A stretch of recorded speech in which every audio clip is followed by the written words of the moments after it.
अब ग्वालियर से खबर है, जहां 30,000 के इनामी डकैत योगेंद्र उर्फ योगी गुर्जर गैंग का गुरुवार तड़के पुलिस से एक बार फिर आमना सामना हुआ, लेकिन गैंग के सभी डकैत फरार होने में कामयाब रहे। पुलिस को इनपुट मिला था कि हस्तिनापुर थाना क्षेत्र के जंगल में योगी गैंग के सदस्यों का मूवमेंट है।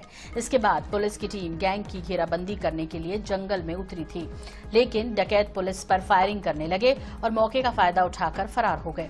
आपको बता दें कि 30,000 के इनामी योगेंद्र उर्फ योगी ने अपने 25 साथियों के साथ तिघरा थाना क्षेत्र के गुर्जा गांव में 9 माह की गर्भवती रीना और अंजू गुर्जर का किडनैप किया था।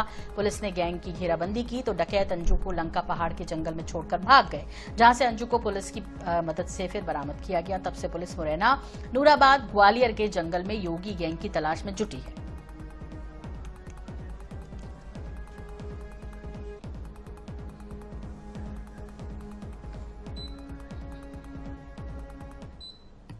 इनकी गिरफ्तारी के लिए कई पुलिस पार्टी हमारी काम कर रही है। तो कल लेट नाइट ये इनपुट मिला था कि इनकी उपस्थिति हस्तिनापुर थाना क्षेत्र के जंगलों में देखी गई है। इमीडिएटली इनकी गिरफ्तारी के लिए विशेष टीम बनाई गई, उसमें सीएसपी नागेश सिकरवार और उनकी पूरी टीम भेजी गई थी। ये हमारे प्रमुख टारगेट है और लगातार हमारी कार्रवाई जारी है। जल्दी इनकी गिरफ्तारी सुनिश्चित की जाएगी। और सीधे रुख कर लेते हैं हमारे सहयोगी जावेद खान का, जो कि ग्वालियर में मौजूद हैं। जावेद जी, आपसे समझना है पुलिस के हाथ अब तक कुछ लग पाया है या नहीं, क्योंकि डकैत तो फरार होने में कामयाब रहे थे।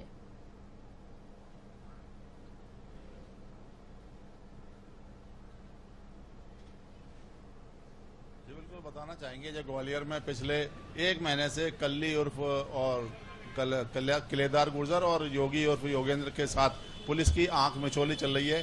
एक महीने से वो लगातार वारदातें करता है और चला जाता है, लेकिन ये दोनों गैंग, एक पिन पॉइंट सूचना मिली थी रात में 3 बजे बुधवार और गुरुवार की रात में। इसमें ये सूचना दी गई थी कि बेहट और हस्तिनापुर थाना क्षेत्र में एक मंदिर है, उसमें ये दोनों लोग अपने साथियों के साथ, दोनों डकैत हैं जो कि फरार थे, उसमें शरण लिए हुए हैं।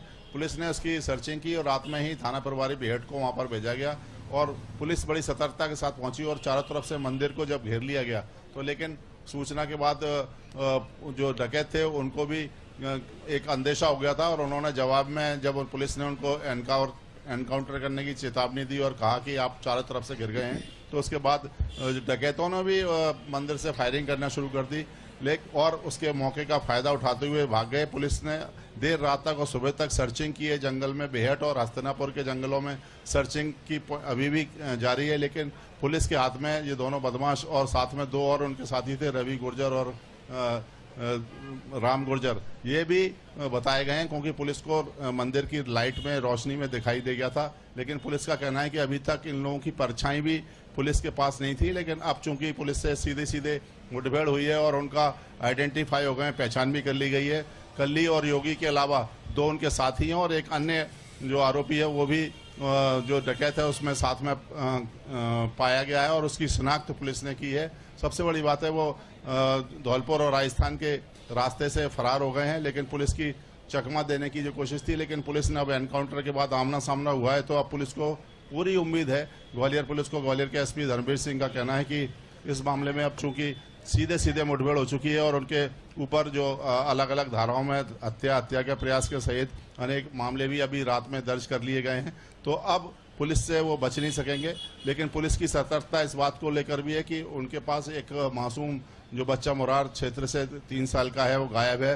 पुलिस को आशंका है कि उन्हीं के पास है, तो इसलिए सतर्कता बरत रही है कि फायरिंग करते हैं तो कहीं बच्चे को कोई नुकसान ना पहुंच जाए। इस वजह से भी पुलिस ने अपनी एनकाउंटर की कार्रवाई को तरीके से किया और जिंदा पकड़ने की कोशिश की, लेकिन इसका फायदा उठाते हुए अंधेरे में 3-4 बदमाश भाग गए हैं। लेकिन पुलिस अभी अपनी सर्चिंग कर रही है, लेकिन जो शय और मात का खेल पुलिस और डकैतों के बीच चल रहा है वो अभी भी लगातार जारी है। जी ठीक है। एक सवाल इससे जुड़ा हुआ, बहुत संक्षेप में जावेद इसके बारे में आपसे जानना चाहेंगे, वो ये कि देखिए, वैसे तो चाहे मुरैना या ग्वालियर चंबल संभाग की जब बात करते हैं तो पहले ये जगह डकैतों के नाम के लिए मशहूर रही, लेकिन अब सब खत्म हो गया धीरे धीरे।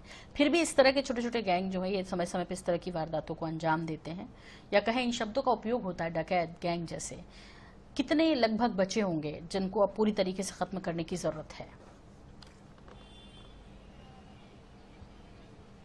ऑडियो नहीं आ रही है। जावेद जी, आपको मेरी आवाज मिल रही है? जावेद जी, आवाज मिल रही है? जावेद जी, जी, मुझे जी। आपसे ये समझना है कि वैसे तो एक समय ये क्षेत्र जो है डकैतों के लिए फेमस रहा, गैंगवार के लिए फेमस रहा, लेकिन अब धीरे धीरे यहाँ से काफी कम हो गए डकैत भी, ये गैंग भी इस तरह के। आपको लगता है कि इनका कितने बचे हैं अब जिनको सफाया करना बहुत जरूरी है, बहुत जल्द इस तरह की डकैतों का सफाया करना जरूरी लगता है आपको, और कितने की संख्या में बचे होंगे ये लोग अब?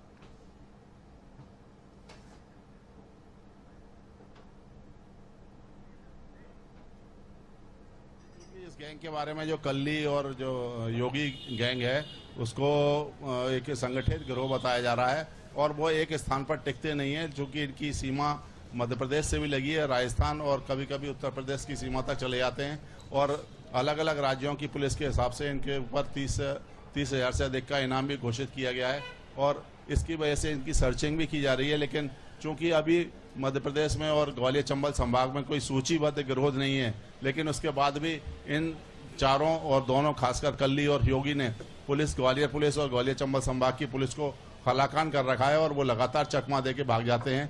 इस तरह की जो वारदातें हो रही हैं, पहले तिगरा क्षेत्र में हुआ, अब ये बेहट और हस्तिनापुर थाना क्षेत्र में सहयोग मिल रहा है, जिसकी वजह से वो लगातार बच जाते हैं और बच गए। इसका ठीक जावेद, पुलिस होने के बाद भी फरार होने में कामयाब हो गए हैं। बिल्कुल, बहुत बहुत शुक्रिया इस तमाम जानकारी के लिए आपका।